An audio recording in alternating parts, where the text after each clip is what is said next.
देहात का एक बच्चा होता है और जो देखने में ठीक ठाक होता है, तो उसकी पहली ख्वाहिश क्या होती है? हीरो बनने की होती है।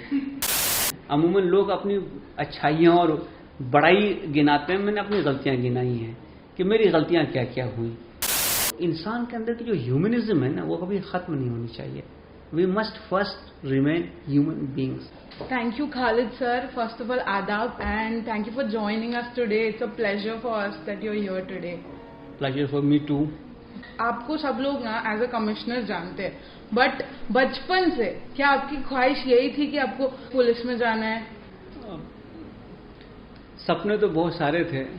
आपको मालूम है कि जो देहात का एक बच्चा होता है और जो देखने में ठीक ठाक होता है, तो उसकी पहली ख्वाहिश क्या होती है? हीरो बनने की होती है। तो मेरे भी सपने अलग नहीं थे, लेकिन मैंने देखा कि मेरा जो गांव है पदमपुर, अररिया ज़िला बिहार में, वहाँ से मुंबई तक का सफ़र बहुत दूर का सफ़र है। ये शायद अपने से नहीं हो पाएगा। तो शुरू में पहले 5-6 साल तो ख्वाहिश यही रही कि अपना भी नाम, अपना भी फ़ोटो कुछ आए और अच्छा आए कुछ। मगर धीरे धीरे जब पढ़ना लिखना शुरू कर दिया ना, तो थोड़ी समझ आने लगी, और उस समझ का नतीजा ये हो कि ये सपना चकनाचूर होकर टूट गया ये, और सपना अब दूसरा आने लगा कि वो जिसमें ज़रा मेहनत करके हम खुद कर लें, डुएबल हो जो। अच्छा, क्या हुआ कि 4th क्लास में जब मैं था स्कूल में, तो उस ज़माने में हमारे यहाँ तो एसडीओ कहते हैं या महाराष्ट्र में एसडीएम कहते हैं, एक आईएएस ऑफिसर साहब थे, वो आए, चौहान साहब, अब रिटायर हो गए। तो वो जब आए तो आज हमारा स्कूल तो टाटपट्टी स्कूल जिसको कहते हैं ना, छप्पर वाला, फूस वाला, ऐसा था। और स्कूल के सामने एक आम का पेड़ था, पुराना सा, काफ़ी उसका शेड बड़ा सा था। तो सारे बच्चों को वही शेड में बैठा दिया गया, कुर्सी लगाई गई, टेबल लगाया गया, एसडीओ साहब आए, वहाँ बैठे, मैं छोटा सा बच्चा पीछे बैठा हुआ। तो उनकी तकरीर सुनी, तो उनकी तकरीर समझ में जितनी आई तो उतनी आई, लेकिन एक बात और समझ में आ गई, यार ये एसडीओ होता बहुत इंपॉर्टेंट आदमी है। ये जो है ना, कुछ तो है इसके अंदर, इसकी गाड़ी देखो, इसके साथ जो लोग हैं आने जाने वाले, and the authority which he commands and the way he speaks, the knowledge and the confidence that he is expressing, ये ऐसी चीज़ें हैं कि जो इंसान के अंदर आ जाए तो फिर क्या कहने। अच्छा, थोड़ा सा बड़ा हुआ तो शहर जो है, सब डिवीज़न था तब अररिया, वहाँ जाने के इत्तेफाक हुआ। तो वहाँ उनके घर देखता था, उनके ऑफिसर्स देखते थे, जो लोग जाते थे उनसे काम कराने के लिए, कहानियाँ सुनते थे। बल्कि यूपी की तो बड़ी मशहूर कहावत है कि जिस ज़बान से डीएम साहब से बात हुई, उससे मैं तुमसे बात करूं, ये यूपी की बड़ी मशहूर कहावत है। तो ऐसा है कि धीरे धीरे ये महसूस होने लगा कि लोगों के जो काम होते हैं ना, वो काम का एक बहुत बड़ा जो फोकस है, जो सेंटर है, वो एडमिनिस्ट्रेशन है। अच्छा, उसके बाद क्या होता था कि उस ज़माने में जब देहातों में साइकिल भी कुछ कम लोगों के पास हुआ करती थी, तो जो थानेदार होता था उसके पास बुलेट होती थी, जिसको पंजाब में बुल्ट कहते हैं। ये जो बुल्ट होती है ना, तो इसकी बड़ी अजीब सी आवाज़ होती है, और थानेदार उसमें जब बैठता है तो एक म्यूजिकल रिदमिक सीक्वेंस उसकी साउंड आती है। वो कभी कभी हमारे गांव में आते थे। अच्छा, हम लोग ज़मींदार घर के लोग थे, जायदादें थी, लेकिन एक देहात का जो माशरा होता है, जो सोसाइटी होती है ना, उसमें ज़्यादा ऊंची नीच नहीं होती, मोर और सब बराबर होते हैं। हर आदमी आएगा और अपना पैर उठा के इसे कुर्सी पे रखेगा, जैसे हम बैठते हैं ऐसे नहीं बैठते देहातों में, दोनों पैर उठा के भी कुर्सी पे रखते हैं। तो ज़मींदार भी वैसे ही बैठेगा, और गाँव का जो दूसरा आदमी जो उसका हल जोत रहा है, वो भी ऐसे ही बैठेगा, चाय सबको दी जाएगी, तो ये सिलसिला होगा। लेकिन जब वो आते थे तो मैं देखता था कि ज़मींदार साहब बिल्कुल अपने बाजू वाली कुर्सी में उसको बिठाते थे। तो इससे मुझे एहसास ये हुआ कि भाई ये कुछ बंदा इंपॉर्टेंट तो है। अच्छा, फिर धीरे धीरे जब हाई स्कूल चला गया तो ये बात समझ में आने लगी कि सोसाइटी में बहुत इनजस्टिस है, जुल्म बहुत है। मनी लेंडिंग क्लास देहातों में बहुत क्रूअल क्लास होता है। आपने शैलोक की कहानी पढ़ी होगी, शेक्सपियर ने लिखा है उस ज़माने में मनी लेंडर के बारे में।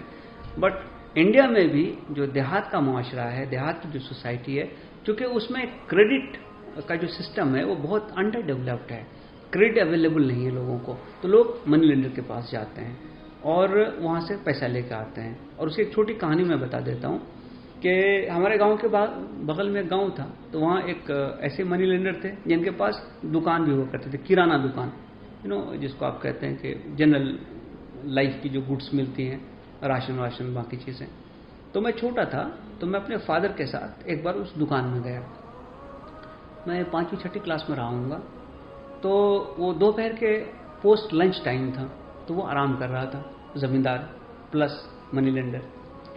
तो उनके यहाँ काम करने वाला आदमी मिला, जिसको नौकर कहते हैं देहातों में। तो मेरे फादर ने कहा कि ये मेरा क्लासमेट हुआ करता था स्कूल में। तो मैंने उनको पूछा कि आप जब उस ज़माने में 60s में या 50s में पढ़ रहे थे, क्योंकि मेरे फादर की पैदाइश 1944 की है, तो फिर आप इनके यहाँ नौकरी क्यों कर रहे हैं?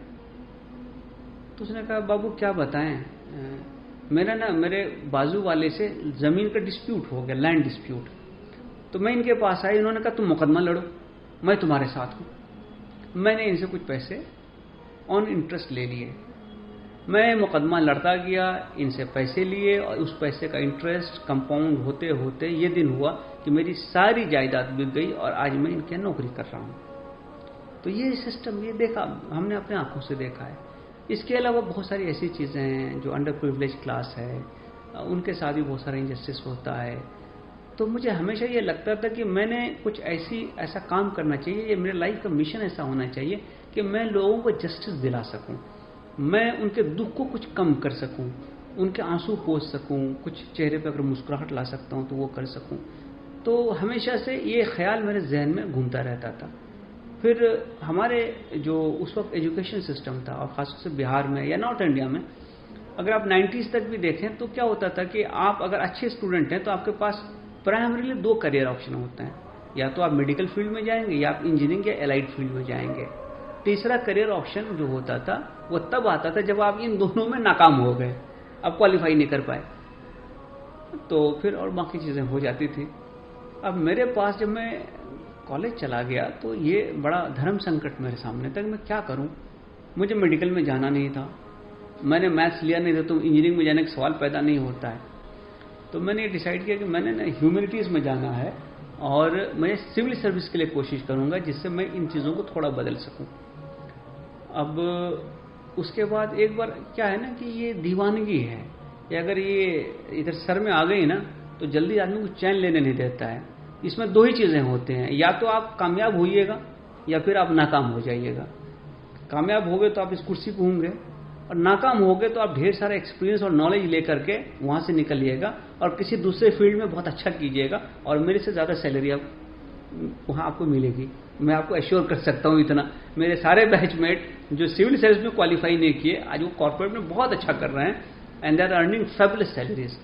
बट जो जॉब कंटेंट है, जो सेटिस्फेक्शन है, जो at the end of the day जो आपका ज़मीर है ना, कंशाइन जो है, वो कहीं ना कहीं आपको आईना दिखाता है। और जब उस आईने में आप अपने आप को देखते हैं तो आपका सब कुछ खुल जाता है, वो लेजर खुल जाता है आपका। जब लेजर खुले ना तो आपका क्रेडिट साइड अगर ज़रा सा अच्छा हो और डेबिट साइड ज़रा सा कम हो तो लगता है यार it is a life worth living. तो बेसिकली आप ये जो देखिएगा मेरा सफ़र एक छोटे से गांव से निकल कर यहाँ तक पहुँचने का, ये इसी क्रेडिट बैलेंस के चक्कर में है। मैं ये बोल सकती हूँ कि ये जो आप चेंज लाना चाहते थे इस समाज में कि what you wanted to help people, उस वजह से आपके लाइफ में ये टर्निंग पॉइंट आया जब आपने सोचा कि मुझे सिविल सर्विसेज में जाना है, ना कि मेडिकल या फिर इंजीनियरिंग। हाँ, एक हद तक। और फिल्मों में उस जमाने में बदकिस्मती से सारे हीरो ना पुलिस वाले हुआ करते थे, मुझे मालूम नहीं था कि वो फेक है लेकिन बहरहाल वो अमिताभ बच्चन जंजीर में देखो हीरो है तो पुलिस में है। इस ढंग से शत्रुघ्न सिन्हा, विनोद खन्ना, उस जमाने के जो हमारी स्टार्स होते थे नॉर्मली वर्दी ही पहनते थे, तो हमने कहा हम भी वर्दी पहन ही लेते हैं। तो आपकी लाइफ में ऐसा कोई चैलेंज आपके आया हो जो आपको एकदम उसने हिला दिया हो? भाई चैलेंजेस तो रोज आती हैं और रोज हिला के ही जाती हैं, लेकिन मैं समझता हूँ कि जो मोरल डायलेमाज होते हैं ना वो लोगों को नजर नहीं आते, लेकिन वो आपको ना हर वक्त झटका देता रहता है और आपके अंदर का जो कंशाइंस है ना वो आपको कटघरे में खड़ा कर रखता है। मैं समझता हूँ कि हमको कोशिश ये करनी चाहिए कि हम कभी पावर को मिसयूज है उसका एब्यूज नहीं करें। ये कुर्सी कोई परमानेंट नहीं है, मैं आज हूँ कल नहीं रहूँगा, लेकिन जब मैं इस कुर्सी को छोड़ के जाऊँ तो जब मैं लुक बैक करूँ ना तो मुझे एक फीलिंग क्या आना चाहिए, I try to do my best, I try to do justice, I try to stand with fairness. I try to stand with the side of the victim and not the aggressor. ये जो एक challenge है, वो challenge मुझे लगता है कि दिन रात आता है, और लाइफ में जो लोग भी कंप्रोमाइजेस करते हैं, कम ज़्यादा हर शख्स के लाइफ में चैलेंजेस होते हैं, वो कंप्रोमाइजेस उसका पीछा नहीं छोड़ते हैं। लेकिन eight the end of the day आपको हमेशा ये सोचना पड़ता है और सोचना चाहिए कि लार्जर गुड में मैंने क्या किया है, और डिड आई डू जस्टिस, एक बात। और दूसरी बात मैं हमेशा समझता हूं कि सबसे इंपॉर्टेंट चीज लोग हैं, पीपल, लोग, क्योंकि हम फाइल्स के लिए नहीं आए हैं, हम लोगों के लिए आए हैं। अगर मैं उनकी सर्विस नहीं कर पाई, मेरे जरिए उनकी खिदमत नहीं हो पाई, तो फिर मेरा रहना न रहना बेकार है। किसी रोबो को बैठा दो यहाँ पे, तो I must bring some positive change in the life of the people who come in contact with me और हु आर माई क्लाइंट हुम I am serving.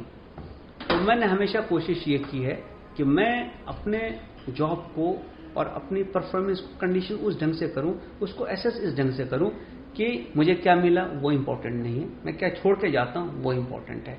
I must leave the place a better place, number 2, and I must leave people a more contented people, चाहे मेरे officers हों, चाहे मेरी constabulary हो, या मेरे लोग हों जिसकी सर्विस के लिए इतना बड़ा इंस्टीट्यूशन खड़ा हुआ है। आप कमिश्नर हों, आप कलेक्टर हों, आप सेक्रेटरी हों, आप डीजी हों, जो भी हों, हर चेयर जो है एक जिम्मेदारी आपके लिए लेके आता है। वो जिम्मेदारी का डिस्चार्ज आपको बड़ा बनाता है। उस चेयर को ग्रेस उस जिम्मेदारी की डिस्चार्ज से होती है। अगर डिस्चार्ज आप नहीं कर पाए उसको, तो फिर वो बेमानी है। कितने लोग आए और चले गए, कितने को लोग याद रखते हैं? जिसने कुछ किया, जिसने कुछ कोशिश की, सिर्फ वही कंटेंटेड हो सकता है। और मैं अक्सर ये समझता हूं कि ये जैसे पुराने जमाने में हम लोग मेहंदी जो लगाते ना हाथों में, तो उसको सिलबट्टे पे पीसते थे, पत्ते होते थे उसको तोड़ के लाते थे, सिलबट्टे पे पीसते थे। तो जो औरत या लड़की उसको पीसती थी, उसको कभी रंग के लिए मेहंदी लगाने की जरूरत नहीं पड़ी, अपने आप उसके हाथों में रंग आता था। तो ये है पब्लिक सर्विस। अगर आप करते रहेंगे तो वो रंग आपकी जिंदगी में अपने आप आता जाएगा। और मैं ये समझता हूं कि जहां तक मैं पहुंचा हूं, इसमें एक बहुत बड़ा फैक्टर लोगों की दुआएं हैं। कितने लोगों ने मुझे दुआएं दी, मैं खुद उनका हिसाब नहीं रख सकता, लेकिन उसके सिवाय इम्पॉसिबल था। ये सफर तय ही नहीं हो सकता था। Of course God is always great. कोशिश बहुत लोग करते हैं, मेहनत बहुत लोग करते हैं, कम लोग यहां तक पहुंच पाते हैं। तो मैं समझता हूं कि जिन हालात से, जिन एडवर्सिटीज से मैं गुजर कर आया हूं, जिन स्ट्रगल से, जिन अप्स एंड डाउन से, तो मेरा टूट जाना, हार जाना, छोड़ देना, ये बहुत पॉसिबल था। लेकिन कहीं ना कहीं जो स्ट्रेंथ आई है उसमें, ठीक है, हर आदमी कोशिश करता है, लेकिन लोगों की दुआएं ये बहुत काम आई। और मुझे लगता है कि मैं उन खुशनसीब ऑफिसर्स में हूँ जिनको बहुत से लोगों का प्यार मिला है, बहुत सारी दुआएं मिली हैं और आज भी मिल रही हैं। एंड दैट प्रॉम्प्ट्स मी कि मैं और अच्छा करूं, मैं उनके एक्सपेक्टेशन पे और पूरा उतरने की कोशिश करूं। और यकीन मानिए ये बहुत बड़ा चैलेंज है। तो सर, अपार्ट फ्रॉम दिस, हमने आपके जो बायो में पढ़ा है कि आपने इंडिया के साथ साथ ऑस्ट्रेलिया और लंदन में भी ट्रेनिंग ली है। पहले तो मैं इस बात का इकरार कर लूं कि मेरी बदनामी की चर्चे दूर दूर तक पहुंचे हुए हैं कि ये आपने भी पता लगा लिया है। देखिए क्या है कि जो हम लोग ट्रेनिंग के लिए जाते हैं, तो बुनियादी तौर से लर्निंग है वो, कि वहां पे क्या क्या प्रैक्टिसेस वो अपना रहे हैं, जिसकी वजह से उनकी पब्लिक सर्विस की क्वालिटी अच्छी है। लंदन पुलिस के बारे में लोग एग्जांपल देते हैं कि आप किसी भी मुश्किल में वहां के किसी पुलिसमैन को आप पूछिएगा तो आपकी मदद करेगा, जिसको बॉबी हम कहते हैं लंदन में। वो एक पब्लिक का बहुत एडोरेबल फिगर है। हमारे यहाँ क्यों नहीं है? ये सवाल मैं अपने आप से करता हूं और अपने लोगों से करता हूं कि लोगों का जो ट्रस्ट है, जो कॉन्फिडेंस है लंदन मेट्रोपॉलिटन पुलिस पे है या सिडनी मेट्रोपॉलिटन पुलिस पे है, वो हम पे क्यों नहीं है? यहाँ पे इंडिया में क्यों नहीं है? तो मैं देखता हूं कि बहुत सारी ऐसी चीजें हैं जो उनके ट्रेनिंग में शामिल हैं। एक जो बहुत इंपॉर्टेंट चीज उसमें है वो ये है कि आपका जो कस्टमर है उसको कैसे ट्रीट करते हैं। जब वो आता है तो क्या कंपैशन से आप उसको ट्रीट करते हैं, और आपकी खुद की प्रोफेशनल कॉम्पिटेंस कैसी है, तो आप अपने चीजों को कैसे डेवलप कर सकते हैं। इसके अलावा आपको मालूम है कि पुलिसिंग में इन्वेस्टिगेशन एक बहुत बड़ा पार्ट है। तो इन्वेस्टिगेशन में कटिंग एज टेक्नोलॉजीज यूज होती है। आप जानते हैं आज से 10-15 साल पहले डीएनए फिंगरप्रिंटिंग आ गया, मॉलिक्यूलर और बायोलॉजिकल लेवल पे बहुत सारे इनोवेशंस हुए हैं जिससे कि आपको एविडेंस गैदरिंग आसान हो गई है। डिजिटल टेक्नोलॉजी है, लोगों के प्रेजेंस को कहीं पे प्रूव करने के लिए बहुत सारी टेक्निक्स आ गई है। तो आपको मालूम है कि जो यूरोप है या अमेरिका है उसमें बहुत रिसर्च इसमें हो रहा है कि हम एविडेंस कलेक्शन में कैसे टेक्नोलॉजी को यूज करके एविडेंस को सर्टेन करें जो कि कोर्ट एक्सेप्ट कर ले। इसके अलावा जो पब्लिक ऑर्डर मैनेजमेंट है, ओलंपिक अभी जैसे टोक्यो में हुआ, इसके पहले सिडनी में हुआ, लंदन में हुआ, तो ये मैनेजमेंट में वो क्या क्या चीजें कर रहे हैं, क्योंकि न सिर्फ के यहाँ मैन पावर का इशू होता है बल्कि प्लानिंग, उस प्लानिंग में किन किन इंस्ट्रूमेंट को आप यूज करते हैं, क्या मैनेजमेंट प्रैक्टिसेस लेके आते हैं। तो इन तमाम चीजों को सीखने, समझने और आइडियाज एक्सचेंज करने के लिए गवर्नमेंट ने एक पॉलिसी बनाई है जिसमें सीनियर ऑफिसर्स को इन सर्विस ट्रेनिंग के 3 कोर्सेज करने कंपलसरी हैं। तो इन्हीं कोर्सेज के हवाले से मैं ऑस्ट्रेलिया भी गया और यूके भी गया हूँ। तो जो चीज़ मैंने वहाँ महसूस की और देखी है वो यही है कि बहुत सारी ऐसी मैनेजमेंट प्रैक्टिसेस हैं, इन्वेस्टिगेशन टेक्निक्स हैं, साइंटिफिक यूज ऑफ आप कहिए टेक्नोलॉजीज हैं जिसको कि हाँ अगर हम अपने प्रैक्टिस में भी लेके आएँ तो हम इन्वेस्टिगेशन बेटर कर सकते हैं। और हमारे यहाँ जो अमूमन एलिगेशन होती है कस्टोडियल टॉर्चर की, मारपीट की या 3rd डिग्री यूसेस की, उसको बिल्कुल एलिमिनेट कर सकते हैं और हम अपने केसेस को ज़्यादा फुल प्रूफ बना सकते हैं। तो that I think was a kind of exposure जो हमें मिला उसमें, एंड उसको बहुत सारी चीज़ों को हम लोगों ने यहाँ लाने की और अपनाने की कोशिश की। उसमें जो सबसे अच्छी चीज़ मैंने देखी कि प्रोफेशनल कॉम्पिटेंस ये कि जो इन्वेस्टिगेटिंग ऑफिसर है वो उसके जो 48 आवर्स हैं वीक में, उतना दिन वो काम करेगा, उतने घंटे वो काम करेगा, लेकिन जितना भी वो काम करता है जब वो जाएगा तो उसको पूरा डॉक्यूमेंट करके, उसको पूरा लिख करके, उसकी पूरी पैकेजिंग, लेबलिंग क्या किया है उसको दे के जाएगा। उसके बाद जो दूसरा ऑफिसर आता है वो वहां से टेक ओवर कर लेगा। हमारे तरह उनके पास एक ही इन्वेस्टिगेटिंग ऑफिसर नहीं होता है, लेकिन वो जहां से स्टार्ट करेगा और वो जहां एंड करेगा अपने 48 आवर्स में, वो पूरा का पूरा डॉक्यूमेंट करके जाएगा। तो इसकी वजह से क्या होता है कि उनका काम बहुत सिस्टमेटिक हुआ। दूसरी चीज क्या होती है कि जो भी इंट्रोगेशन वो करते हैं वो सब रिकॉर्डेड रहता है। इंट्रोगेशन करने से पहले वो एक्यूज को बताएंगे कि हमारे तुम्हारे बीच जो भी कन्वर्सेशन होगा ये रिकॉर्ड किया जा रहा है और ये कोर्ट में यूज किया जाएगा। उसके बाद हम वहां पे टेक्निक क्या है, एक्यूज है उसके खिलाफ एक आपके पास चार्ज है कि तुमने ये काम किया है, एक आपने मर्डर किया है, आपने एक फ्रॉड किया है, तो मैं जो एविडेंस है वो उसको दिखाऊंगा कि मेरे पास ये एविडेंस है, इसके बारे में तुम्हें क्या कहना है, how do you explain this, how do you explain कि तुम्हारा फिंगरप्रिंट स्पॉट पे मिला है, तुम्हारा क्या कहना है, हाउ डू एक्सप्लेन कि तुम्हारा प्रेजेंस वहां पे प्रूव हो रहा है, हाउ डू एक्सप्लेन कि तुम्हारे पास से वेपन बरामद हुआ है, हाउ डू एक्सप्लेन कि तुमको इन लोगों ने देखा है। अगर उसके पास कोई एलिबाई है तो वो बोलेगा, और फिर अगर उसके खिलाफ हमारे पास कुछ एविडेंस है तो आई विल कन्फ्रंट हिम और फिर उसको एक्सप्लेन करने के लिए लगाऊंगा।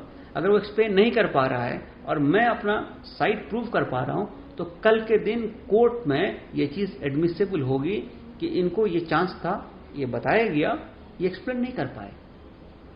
तो ये एक बहुत अच्छी मैनेजमेंट प्रैक्टिस है जो हमको भी यहाँ पे अडॉप्ट करना चाहिए। हाल ही में टेड टॉक दिया है, कैसा फीलिंग था वो? देखिए फीलिंग तो मैं वहाँ से एक्सप्लेन करूँगा। जब पहले मुझे उनका ऑफर आया तो घर में अमूमन जो है ना, आपने वो कहावत सुनी हुई हिंदुस्तानी में, घर की मुर्गी दाल बराबर, तो ज़रा वैल्यू कम होती है घर में। तो जब मैंने देखा कि मेरे पास एक मेल आया हुआ है टेड टॉक देने के लिए, ज़रा मेरी इज्जत बढ़ी है।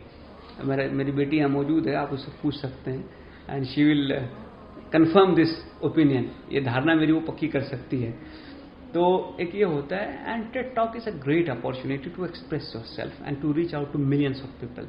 लेकिन उसके साथ साथ एक बड़ी जिम्मेदारी की चीज़ है, वो चीज़ें जो आप वहाँ शेयर करने जा रहे हैं वो चीज़ें ऐसी होनी चाहिए जो आपके नॉलेज, आपके एक्सपीरियंस, आपके ऑब्जर्वेशन पे बेस्ड हों, जिसमें आपने लॉजिकल एक थिंकिंग लगाई हो, डिडक्शन या इंडक्शन से आप किसी कंक्लूजन तक पहुंचे हों और वो कंक्लूजन लोगों के सामने रखना चाहते हैं। ये एम्पिरिकल चीजें हैं जिसको कोई भी आदमी टेस्ट कर सकता है, तो आप ब्लफिंग नहीं कर सकते हैं। मैं समझता हूं कि जब भी मैं गुफ्तगू करता हूं, बात करता हूं, तो I always speak my hurt out. क्योंकि उसके से वो सिंसियरिटी आती नहीं, वो इमोशंस आते नहीं, वो सच्चाई भी नहीं आती है। मैं अपने चेहरे पे कोई दूसरा चेहरा नहीं लगा सकता हूँ। मैं जो हूँ मैं वही वहाँ एक्सप्रेस करता हूँ। मुझे खुशी है कि मुझे वो चांस मिला कि मैं अपने थॉट्स को, इनर मोस्ट थॉट को शेयर कर सका, मैं अपनी लाइफ जर्नी को शेयर कर सका। मेरे फॉल्स जो हुए, मैं जो गिरा, मैं जो जख्मी हुआ, मैं जो टूटा, मैंने उसको शेयर किया। तो मैं कैसे खड़ा हुआ, मैंने उसको भी शेयर किया है। तो ये जर्नी सिर्फ मेरी जर्नी नहीं है, ये जर्नी शायद हर उस आदमी की होगी जो लाइफ में ऐसे अप्स एंड डाउन से गुजर रहा है। और मैं समझता हूं कि उस जर्नी को देखकर अगर कुछ लोग भी अपना रास्ता बना सकें, अपने डेस्टिनेशन पे पहुंच सकें, तो मेरे लिए it was worth the effort. आप ही की तरह जब जिसने आपने स्टार्ट किया था, कुछ लोग अभी स्टार्ट कर रहे हैं, तो अब उनको ऐसा क्या एडवाइस देना चाहोगे, जो हेल्प कर सके उनको? मैंने अपनी गलतियां गिनवाई हैं। अमूमन लोग अपनी अच्छाइयां और बड़ाई गिनाते हैं, मैंने अपनी गलतियां गिनाई हैं कि मेरी गलतियां क्या क्या हुई। तो एक तो जो गलती मैंने की है उसको आप तो अवॉइड कर ही सकते हैं जहां तक मुमकिन हो। और मैं समझता हूं कि अक्लमंद आदमी वो है जो कि दूसरों की गलती से सीखता है, और थोड़ा कम अक्लमंद वो है जो अपनी गलती करके सीखता है। तो मैं सेकंड कैटेगरी में, तो मुझे कोई बताने वाला भी नहीं था, तो मैं अपनी गलती करके खुद भुगत के सीखा हूं। तो बाकी लोग वो गलतियां ना करें। और मैंने जो कुछ भी बताया है वो जस्ट इंडिकेटिव है, मैं रास्ता बता सकता हूं, ये रास्ता इधर को जाता है। आपकी अपनी स्ट्रेंथ और आपकी अपनी वीकनेस आपकी इंडिविजुअलिस्टिक है, आपकी खुद की है, वो मैं नहीं जानता हूं। आप अपने आप को एसेस कीजिए। जैसे मैंने कहा कि मैं इंट्रोस्पेक्शन करते रहता था, मैं एनालिसिस करते रहता, स्वॉट एनालिसिस अपना, मेरा स्ट्रेंथ क्या है, मेरा वीकनेस क्या है, मेरी अपॉर्चुनिटीज क्या है, मेरे थ्रेट्स क्या है। आप अपना खुद का कीजिए एंड फाइंड योर वे। मैं इसका एक एग्जांपल आपको बताऊंगा। 11 बजे के बाद मुझसे पढ़ाई कभी हुई नहीं, मैं रात में सो जाता था। कभी कभी ऐसा हुआ कि आप लेट नाइट उठ गए, नींद खुल गई, आप वॉशरूम जा रहे हैं। तो हम जिस हॉस्टल में रहते थे वहां पे दरवाजे के ऊपर ना एक शीशा लगा होता था, ग्लास। तो अंदर अगर लाइट जल रही तो बाहर से दिखती थी। अब मैं जा रहा हूँ, देख रहा हूँ इस रूम की लाइट जल रही है, इस रूम की लाइट जल रही है। मैं टाइम देख रहा हूँ, यार 3 बज रहे हैं सुबह। मैं अपना वो कोसते हुए जाता था कि मैं सो रहा हूँ, सब पढ़ रहे हैं। कई दिन ये जब मेरे साथ गुजरा वाकया, तो फिर मैंने एक दिन बैठ करके ना, फिर वही होता कि मैं बैठ कर अपना कैलकुलेशन करता हूँ, वही एनालिसिस कि मैं सुबह कितने बजे उठता हूँ, फिर मेरा रूटीन क्या है, मैं दिन भर कितनी देर पढ़ाई करता हूँ, सीरियस पढ़ाई कितनी देर करता हूँ। तो मैंने रियलाइज किया कि मैं 8-10 घंटे 12 घंटे तक पढ़ लेता हूँ।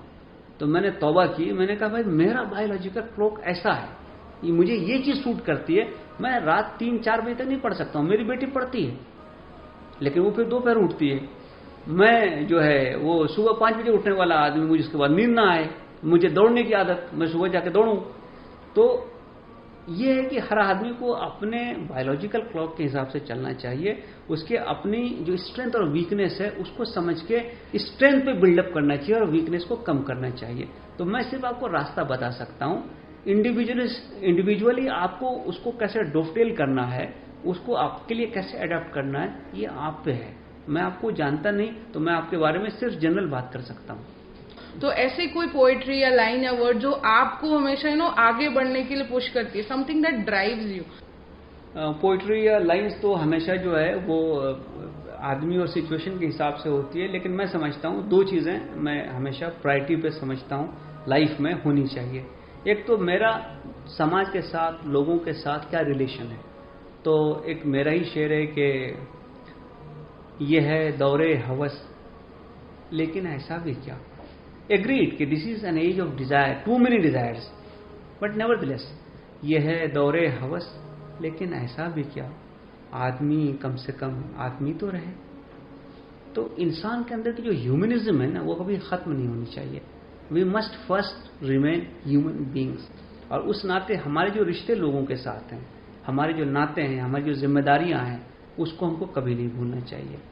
और एक जो स्टूडेंट हैं जो कोशिश करते रहते हैं, बहुत सारे अशार हैं लेकिन मैं अपना ही शेर एक पढ़ देता हूँ कि मायूस होके जहदे मुसलसल न छोड़ना, घबरा करके डिसअपॉइंट होके जो कंटिन्यूअस स्ट्रगल का पाथ है उसको कभी छोड़ना नहीं, नेवर गिव अप।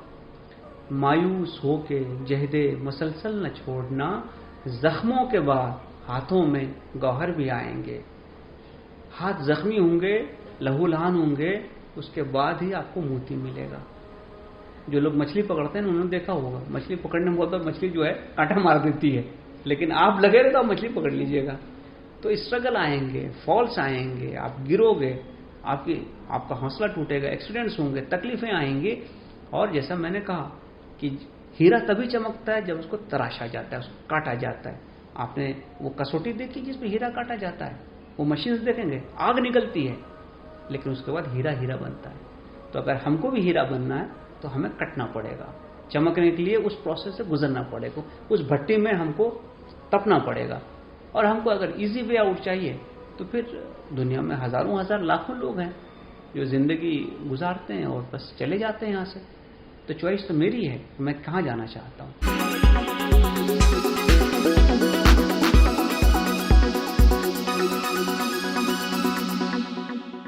तो अगर सर आप आज आईपीएस ऑफिसर नहीं होते, मैं बाबा बनता। खुद कर खत्म। अच्छा, ओके। उसमें बहुत आराम है। का क्या टेक है इस पे कि शुड यू फेक इट और should you make it? Make it. देखो मुखौटा तो उतर जाएगा, मुखौटा उतर जाएगा। Definitely sir. और सर आप किस में ज्यादा बिलीव करते हो, लक में ज्यादा बिलीव करते हो या हार्ड वर्क में ज्यादा बिलीव करते हो? 99.99% hard work, 0.01% luck. Okay, wow. कि आप एक डिबेट जीत सकते हो या एक रेस जीत सकते हो? रेस। डिबेट नहीं सर। डिबेट में क्या होता है कि आप सामने वाले को हराते हैं on the strength of something जिसमें शायद वो अपने आप को पूरा एक्सप्रेस ना कर पाए। रेस में वो अपना भी बेच देता है, आप अपना भी बेच देते हैं। और रेस में क्या होता है, बड़ी ताकत लगती है, उसमें दिमाग भी लगता है, उसमें बॉडी भी लगती है। और रेस भरोसा नहीं, वो मैराथन भी हो सकता है ना, 42 किलोमीटर का। जी जी, तो मेरे हिसाब से ठीक है सर। और सर लास्ट क्वेश्चन ये कि आपके हिसाब से ये कोविड जो आया है वो एक ब्लेसिंग है या फिर एक कर्स है? मैं समझता हूं कि silver lining eight the end of the tunnel तो है। इसने बहुत कुछ इंसानियत को सिखाया है। और सबसे बड़ी बात जो इसने सिखाई है कि जब कोई बला आती है, न मजहब देखती है, न कौम देखती है, न सेक्स देखती है, न इलाका देखती है, न रीजन देखती है, सबको बराबर इफेक्ट करती है। तो इंसान के तौर पे जब तक हम एक यूनाइटेड फ्रंट करके इसको नहीं काउंटर करेंगे, इस चैलेंज को नहीं लेंगे और हम बटे रहेंगे, टूटे रहेंगे, हम सब कट मरेंगे। आपको लोग कैसे याद रखे, क्या सोचते, मतलब क्या फीलिंग है उसके बारे में? वो जो न्यूटन ने कहा था अपने बारे में, मतलब मैं बहुत छोटा आदमी हूँ, लेकिन उसने कहा था कि न्यूटन को पूछा गया कि आप अपने लाइफ जर्नी को क्या कहेंगे, तो उसने कहा कि मैं तो वो आदमी हूँ जो साहिल पे ना, शोर पे बस रेती चुनता रहा, समुद्र में तो कभी गया ही नहीं। नॉलेज ऐसी चीज है, एक्सीलेंस ये चीज है, पूरा समुद्र पड़ा हुआ है। या फिर मेहदी हसन, एक इंटरव्यू में उन्होंने कहा कि उनको पूछा गया, मेहदी हसन साहब आप ये बताइए कि आप कितना म्यूजिक जानते हैं? तो ग्लास रखा हुआ था पानी का, ये उंगली डुबाई उन्होंने, बोला अगर ये ग्लास म्यूजिक है तो इतना जो भीगा इतना मैं जानता हूँ। Thank you so much sir for this interview. Thank you. It was a great pleasure for us. हमारा एक विटी क्यूब है जो आप हमारे लिए साइन कर सके तो